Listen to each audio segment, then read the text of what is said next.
Hi hello കൂട്ടുകാരെ, ഞങ്ങൾ കാന്തല്ലൂർക്ക് tour പോവുക കേട്ടോ. അപ്പോൾ നമ്മൾ ബാഗൊക്കെ റെഡിയാക്കി വെച്ചിരിക്കുവാണ്. ഒരു ബാഗിൽ എൻ്റെ അച്ഛൻ്റെയും ഡ്രസ്സ്, ഒരു ബാഗിൽ അപ്പുവിൻ്റെ അച്ഛൻ്റെയും ഡ്രസ്സ്, പിന്നെ കുറച്ച് വെള്ളവും സ്നാക്സും ഒക്കെ ആയിട്ടാണ് ഞങ്ങൾ പോകുന്നത്. അപ്പോൾ വെളുപ്പിന് 2 മണിയായിട്ടുണ്ട് സമയം. അപ്പോൾ ഇവിടുന്ന് ഞങ്ങൾ അച്ഛൻ്റെ ഒരു ഫ്രണ്ടും ഫാമിലിയും ഉണ്ട്. ഇനി കുറച്ച് ദൂരം അങ്ങോട്ട് ചെല്ലുമ്പോഴത്തേക്കും പാലായിൽ നിന്ന് അച്ഛൻ്റെ വേറൊരു ഫ്രണ്ടും ഫാമിലിയും നമ്മുടെ കൂട്ടത്തിൽ യാത്രയുണ്ട്. അവർക്ക് വേറെ വണ്ടിയിലാണ് കേട്ടോ അവർ യാത്ര ചെയ്യുന്നത്. അങ്ങനെ ഞങ്ങളൊരു 6:30 ആയപ്പോഴത്തേക്ക് മൂന്നാറിലെത്തി.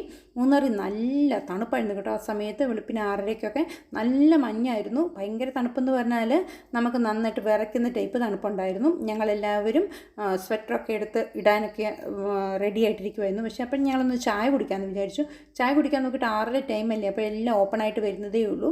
അപ്പോൾ ഞങ്ങൾ ചെറിയൊരു കടയിൽ അവിടെ കണ്ട് ഒരു ചെറിയ കടയിൽ കയറി ചായ കുടിച്ചു. പിന്നെ ഞങ്ങളുടെ കയ്യിൽ ബണ്ണുണ്ടായിരുന്നു, ബണ്ണുമൊക്കെ കഴിച്ചു. എന്നിട്ട് ഞങ്ങൾ വേഗം തന്നെ എല്ലാവരും സ്വെറ്ററൊക്കെ എടുത്തിട്ട് കേട്ടോ.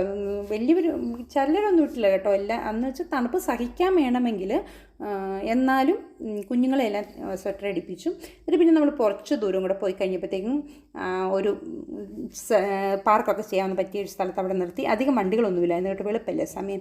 അപ്പം നമ്മൾ അവിടെ നിർത്തി. നല്ലൊരു സീനറി ഉള്ളൊരു സ്ഥലമായിരുന്നു. എല്ലാവരും ഉറക്കമൊന്നും ശരിക്കും ആയില്ല, അതുകൊണ്ടൊന്ന് നടന്നിട്ടൊക്കെ ഒന്ന് നമുക്ക് പോകാമെന്ന് വിചാരിച്ചു. അങ്ങനെ അങ്ങോട്ടും ഇങ്ങോട്ടുമൊക്കെ ഒന്ന് നടന്ന് റിലാക്സ് ചെയ്തതിന് ശേഷം ഞങ്ങൾ വീണ്ടും വണ്ടിയെ കയറി. അവിടുത്തെ ഭംഗി എന്ന് പറഞ്ഞാൽ, പ്രകൃതി ഭംഗി എന്ന് പറഞ്ഞാൽ ഭയങ്കര രസമാണ്. തേയിലത്തോട്ടവും മലകളും. നമ്മൾ എത്ര പ്രാവശ്യം മൂന്നാറിൽ പോയാലും, അല്ലെങ്കിൽ കാന്തല്ലൂരൊക്കെ ഇപ്പം എനിക്ക് തോന്നുന്നു ഞങ്ങളൊരു 3-4 പ്രാവശ്യം പോയിട്ടുണ്ട്. പക്ഷേ എത്ര പ്രാവശ്യം പോയാലും വീണ്ടും വീണ്ടും കാണാൻ തോന്നുന്ന ഒരു ഭംഗിയാണ് അവിടെയെല്ലാം. ഒത്തിരി ടൂറിസ്റ്റൊക്കെ മൂന്നാറിൽ ഞങ്ങൾ ചെന്ന് കഴിഞ്ഞപ്പോഴത്തേക്കും വന്നിട്ടുണ്ടായിരുന്നു കേട്ടോ. പക്ഷേ ഞങ്ങൾ നേരത്തെ പകലേ പോയത് കാരണം ട്രാഫിക് ഇല്ലായിരുന്നു. പിന്നെ ഞങ്ങൾ മറയൂരെത്തിയാണ് ബ്രേക്ക്ഫാസ്റ്റ് കഴിച്ചത്. ഗൾഫ് ഹോട്ടലിൽ നിന്നാണ് കഴിച്ചത്. അവിടെ നിന്ന് തന്നെയാണ് ഞങ്ങൾ ഉച്ചക്കത്തേക്കുള്ള പാഴ്സലും അന്ന് വാങ്ങിച്ചിരുന്നത്. പിള്ളേരും എല്ലാവരും നെയ് റോസ്റ്റും മസാല ദോശയൊക്കെ കഴിച്ചു. ഞാൻ പുട്ടും കടലയാണ് കേട്ടോ കഴിച്ചത്. എനിക്ക് രാവിലെ നെയ് റോസ്റ്റും മസാല ദോശയൊന്നും വലിയ താല്പര്യമില്ല. ദോശയൊക്കെ വീട്ടിൽ കഴിക്കും കേട്ടോ, പക്ഷേ എന്നാലും എനിക്ക് വേറെ എന്തെങ്കിലുമൊക്കെ കിട്ടുന്നതിനോടാണ് താല്പര്യം. ഞാൻ കാരണം പുട്ടും കടലയാണ് കേട്ടോ കഴിച്ചത്. എനിക്കിഷ്ടം പുട്ടും കടലയുമാണ്.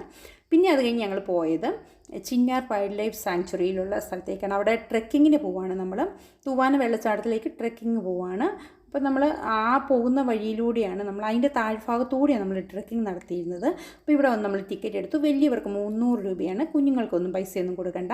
അങ്ങനെ 300 രൂപയൊക്കെ ഓരോരുത്തർക്കും കൊടുത്ത് നമ്മളവിടെ ട്രെക്കിങ്ങിന് പോയിക്കൊണ്ടിരിക്കുകയാണ്. നമ്മുടെ കൂട്ടത്തിൽ 2 ഗൈഡ് വന്നു കേട്ടോ, നമ്മളെ കാണിച്ചൊക്കെ തരാനായിട്ട്. അങ്ങനെ കൊണ്ട് വിടത്തുള്ളൂ അവിടെ. പിന്നെ അധികം ശബ്ദമൊന്നും ഉണ്ടാക്കരുതെന്ന് അവർ പറഞ്ഞു. കരിമൃഗങ്ങളൊക്കെ ഉള്ള സ്ഥലമാണെന്ന് പറഞ്ഞു. കാൽപ്പാടൊക്കെ എന്തിൻ്റെയൊക്കെയോ ഉണ്ട് നമ്മൾ പോകുന്ന വഴിക്കൊക്കെ, പക്ഷേ നമുക്കറിയത്തില്ല. നമ്മൾ മൃഗങ്ങളെയൊന്നും കണ്ടൊന്നുമില്ല. അങ്ങനെ ഞങ്ങൾ പകുതി സ്ഥലമായപ്പോൾ അവിടെ ഇരുന്ന് കുറച്ച് വെള്ളമൊക്കെ കുടിച്ചു. ടൊമാറ്റോ മുറുക്കൊക്കെ കഴിച്ചു. ഞങ്ങളുടെ പ്രധാന സാധനം കേട്ടോ ടൂർ പോകുമ്പോഴത്തെ ടൊമാറ്റോ മുറുക്ക്. അങ്ങനെ ഞങ്ങൾ അതൊക്കെ കഴിച്ചതിന് ശേഷം ഞങ്ങൾ വീണ്ടും യാത്ര തുടർന്നു. ശരിക്കും ഇത് 2 മണിക്കൂർ യാത്രയുണ്ട് കേട്ടോ. അങ്ങോട്ട് 1 മണിക്കൂർ, ഇങ്ങോട്ട് 1 മണിക്കൂർ. 3 കിലോമീറ്ററാണ് നമ്മൾ നടക്കേണ്ടത്. മഞ്ജു മടുത്തു. കമ്പുമൊക്കെ ആയിട്ട് കുത്തിയൊക്കെ നടക്കാനൊക്കെ തുടങ്ങിയായിരുന്നു. ലാസ്റ്റൊക്കെ ആയപ്പോഴത്തേക്കും നല്ല വെയിലാണ്. ഇടയ്ക്കിടയ്ക്ക് വെയിലുണ്ട്. ചില സ്ഥലങ്ങളിൽ തണലുണ്ടെങ്കിലും ഒത്തിരി സ്ഥലത്തും വെയിലുണ്ട്. കാര്യം ആ ക്ലൈമറ്റാണ് അവിടെ ചിന്നാറിൽ. പക്ഷേ മൂന്നാറിലെ ക്ലൈമറ്റൊന്നുമല്ല കേട്ടോ. ആ സമയമായപ്പോഴത്തേക്കും വെയിലായിരുന്നു. പക്ഷേ ട്രെക്കിങ്ങിന് പോകുന്ന ഒരു സന്തോഷം കൊണ്ട് നമ്മളങ്ങ് പോകും. അതല്ലാതെ എങ്കിൽ ഈ സമയം ചൂസ് ചെയ്യാതിരിക്കുന്നതാണ് നല്ലത് ട്രെക്കിങ്ങിന്. കാര്യം പെട്ടെന്ന് മടുക്കും നമ്മൾ. അങ്ങനെ ഞങ്ങൾ വാട്ടർഫോൾസിൻ്റെ അടുത്തെത്തി. വലിയ വാട്ടർഫോൾസ് അല്ല, കാര്യം മഴയല്ലല്ലോ, വേനലല്ല. ഇത് കാരണം ആ വാട്ടർഫോൾസിന് അത്രയും ശക്തിയൊന്നുമില്ല. ചെറിയൊരു വാട്ടർഫോൾസാണ്. അവിടെയെല്ലാം ഇവിടെയെല്ലാം വെള്ളമുള്ള സമയം കേട്ടോ. മഴക്കാലത്തൊക്കെ ഇവിടെ ഫുൾ വെള്ളമാണ്. പിന്നെ ഞങ്ങളവിടെ കുളിക്കുകയൊക്കെ ചെയ്തു കേട്ടോ. നല്ല തണുപ്പായിരുന്നു വെള്ളത്തിന്. ആ വെള്ളത്തിൽ കിടന്നു കഴിഞ്ഞാൽ പിന്നെ നമ്മൾ പിന്നെ തിരിച്ച് എഴുന്നേറ്റ് പോരത്തില്ല. അത്രയ്ക്ക് സുഖമായിരുന്നു. എല്ലാവരും ആദ്യമേ മുഖമൊക്കെ കഴുകിയിട്ട് ഇറങ്ങണോ വേണ്ടിയോ എന്നൊക്കെ ആലോചിച്ചൊക്കെ ഇരുന്നു. പക്ഷേ കുറച്ച് നേരം കഴിഞ്ഞപ്പോഴത്തേക്ക് എല്ലാം അതിനകത്തായിരുന്നു, വെള്ളത്തിനകത്തായിരുന്നു. പിന്നെ കയറി പോരാനായിരുന്നു പാട്. പിന്നെ ഇത്രയും ദൂരം തിരിച്ചു നടക്കണമല്ലോ എന്ന് ഓർത്തിട്ട് നമ്മൾ വേഗം തന്നെ തിരിച്ച് കയറി. ശരിക്കും വലിയ വെള്ളമൊക്കെ വരുമ്പോഴത്തേക്ക് ഈ പുഴയിൽ ഇറക്കത്തില്ല കേട്ടോ. ഇവിടെ ഒരാൾ ഈയിടെ അങ്ങാണ്ട് ഒത്തിരി വർഷങ്ങൾക്ക് മുമ്പല്ല, കുറച്ച് നാളുകൾക്ക് മുമ്പ് ഒരാൾ വീണ് മരിച്ചിട്ടുള്ള സ്ഥലമാണ്. അതുകൊണ്ട് അധികം പേരെ ഇറക്കത്തില്ല. അങ്ങനെ ഞങ്ങൾ തിരിച്ച് വന്നിട്ട് ഞങ്ങൾ അവിടെ പരിപ്പ് വട ഉണ്ടാക്കിയായിരുന്നു. അപ്പോൾ അവിടുന്ന് ആ ടിക്കറ്റ് കൗണ്ടറിൻ്റെ അവിടെ തന്നെ അവിടുന്ന് ഞങ്ങൾ പരിപ്പൊടിയൊക്കെ മേടിച്ച് കഴിച്ചു, വെള്ളമൊക്കെ കുറേ കുടിച്ചു. എല്ലാവരും ക്ഷീണിച്ചായിരുന്നു കേട്ടോ. അങ്ങനെ ഞങ്ങൾ ഫുഡ് ട്രെക്കിങ്ങൊക്കെ കഴിഞ്ഞ് പതുക്കെ നമ്മൾ പോകുന്ന വഴിക്ക് നമ്മൾ വീണ്ടും മറയൂർ ആ ഹോട്ടലിൽ നിന്ന് ഫുഡൊക്കെ മേടിച്ചായിരുന്നു. അങ്ങനെ ഞങ്ങൾ താമസിക്കുന്ന മഡ് ഹൗസിലെത്തി. ഇതാണ് മഡ് ഹൗസ്. പക്ഷേ ഇവിടെ ഒരു പ്രശ്നമുണ്ട്. നമ്മളോട് പറഞ്ഞതുപോലെയൊന്നും ആയിരുന്നില്ല. ഇച്ചിരി ഒരു കംപ്ലൈൻ്റ് ഒക്കെ ഉണ്ടായിരുന്നു ഈ മഡ് ഹൗസിന്. ഒന്നാമത് അവിടെ മെയിൻ്റനൻസ് വർക്ക് നടക്കുമായിരുന്നു. അതുകൊണ്ട് തന്നെ നമുക്കൊരു എന്താ പറയേണ്ടത്, ഒരു റിസോർട്ടിൻ്റെ ചില പ്രശ്നങ്ങളൊക്കെ ഈ ഇതിലുണ്ടായിരുന്നു കേട്ടോ. പക്ഷേ ഏറ്റവും മുകളിലത്തെ നിലയിൽ നല്ല രസമായിരുന്നു. 2 റൂമുകളും നല്ല രസമായിരുന്നു. നല്ല തണുപ്പാണ്. ഒരു ഫാൻ പോലും ഇവിടെ ഇല്ല കേട്ടോ. ഒറ്റ ഫാനില്ല. പക്ഷേ നല്ല തണുപ്പാണ്. നമുക്ക് ഫാനിൻ്റെ യാതൊരു ആവശ്യവും തോന്നത്തില്ല. മഡാണ്, ഭിത്തിയൊക്കെ മഡാണ്. പിന്നെ മുകളിലാണെങ്കിൽ പലകയൊക്കെ വെച്ചിട്ടുള്ള സംഭവം. ഇതിന് പ്രശ്നം എന്ന് വെച്ചാൽ താഴത്തെ റൂം ഒട്ടും കൊള്ളത്തിലായിരുന്നു. അത് മാത്രമായിരുന്നു ഇതിൻ്റെ പ്രശ്നമെന്ന് പറഞ്ഞാൽ. പക്ഷേ അവരെന്തൊക്കെയോ വർക്ക് നടക്കുവാണ്, അതുകൊണ്ടായിരിക്കാം പക്ഷേ ഏജൻറ്റ് നമ്മളോട് അങ്ങനെയല്ല പറഞ്ഞത്. അതിൻ്റെ ഒരു പ്രശ്നം മാത്രമേ ഈ മഡ് ഹൗസിനുണ്ടായിരുന്നുള്ളൂ. പക്ഷേ നല്ല തണുപ്പൊക്കെ ഉണ്ടായിരുന്നു, ക്ലൈമറ്റൊക്കെ നല്ലതായിരുന്നു. പിള്ളേരൊക്കെ എൻജോയ് ചെയ്യുമായിരുന്നു. പഴയ അക്കൊക്കെ കളിപ്പിക്കാനായിട്ട് പഠിപ്പിച്ച് രാജേഷ് അവരെ എൻജോയ് ചെയ്യിപ്പിക്കുവാണ് അവിടുത്തെ ഒരു മുറ്റത്ത്. അവിടെ ഒരു വെള്ളച്ചാട്ടമുണ്ട്, പക്ഷെ നമ്മളവിടെ പോയില്ല. ഞങ്ങളങ്ങനെ വഴിയിൽ നിന്ന് പ്ലമ്മൊക്കെ മേടിച്ചായിരുന്നു. പിന്നെ പ്ലമ്മൊക്കെ കഴിച്ച് ഡാൻസൊക്കെ ചെയ്ത് മുറി കിടന്ന് ഡാൻസൊക്കെ ചെയ്യുമായിരുന്നു. ഭയങ്കര രസമായിട്ടുള്ള സംഭവങ്ങളായിരുന്നു അതൊക്കെ. ഈ പ്ലമ്മ് ഇവിടെയുണ്ട് കേട്ടോ, പ്ലമ്മിൻ്റെ മരം.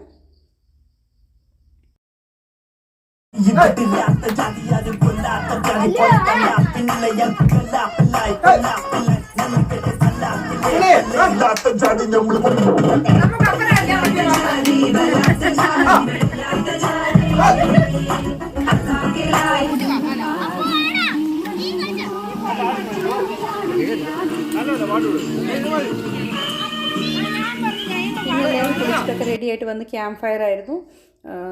ഭയങ്കര രസമായിരുന്നു കേട്ടോ. എല്ലാവരും ഡാൻസ് ചെയ്തു, നല്ല രസമായിരുന്നു അത്.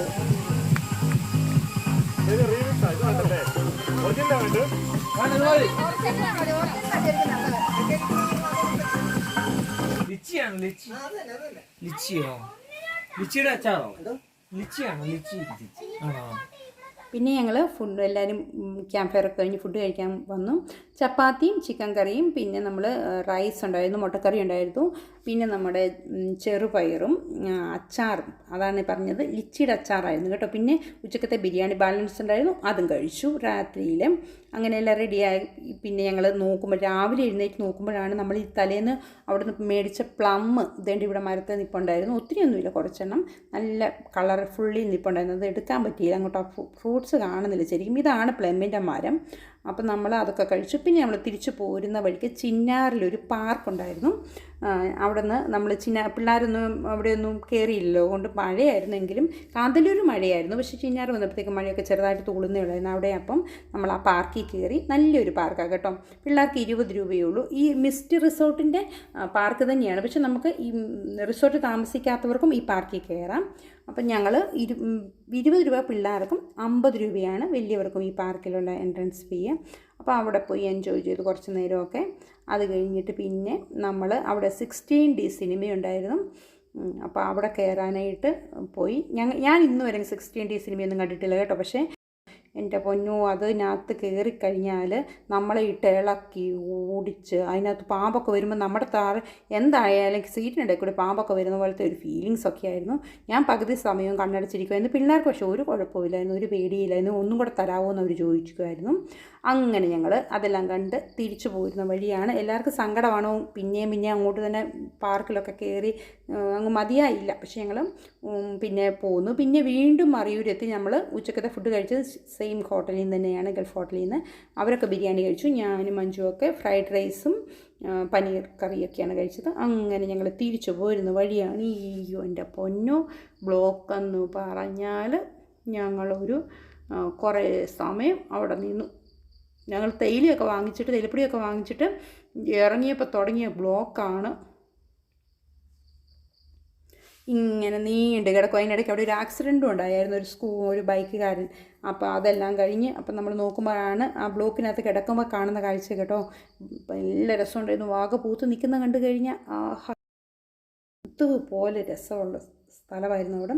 അങ്ങനെ വാഗയൊക്കെ പൂത്തതുമൊക്കെ കണ്ട് ഇങ്ങനെ ഞങ്ങൾ പോന്നു. ബ്ലോക്കൊക്കെ കഴിഞ്ഞ് ഞങ്ങൾ ഒരു വിധത്തിൽ മൂന്നാറിലെത്തി. മൂന്നാറിൽ നിന്ന് പിന്നെ ഇങ്ങോട്ട് വലിയ പ്രശ്നമില്ലായിരുന്നു. അങ്ങനെ ഞങ്ങൾ തൊടുപുഴയിലെത്തിയിട്ട് നമ്മൾ തട്ടുകടയിൽ നിന്ന് ദോശയും ഓംലെറ്റും ഒക്കെ കഴിച്ചു. അങ്ങനെ ഞങ്ങളുടെ ടൂറ് കംപ്ലീറ്റ് ആയിട്ട് വീട്ടിൽ വന്നു രാത്രി 12 മണി. അപ്പോൾ എല്ലാവർക്കും ഇഷ്ടപ്പെട്ടെങ്കിൽ ലൈക്ക് ചെയ്യുകയും സബ്സ്ക്രൈബ് ചെയ്യുകയും ഒക്കെ ചെയ്യണം കേട്ടോ.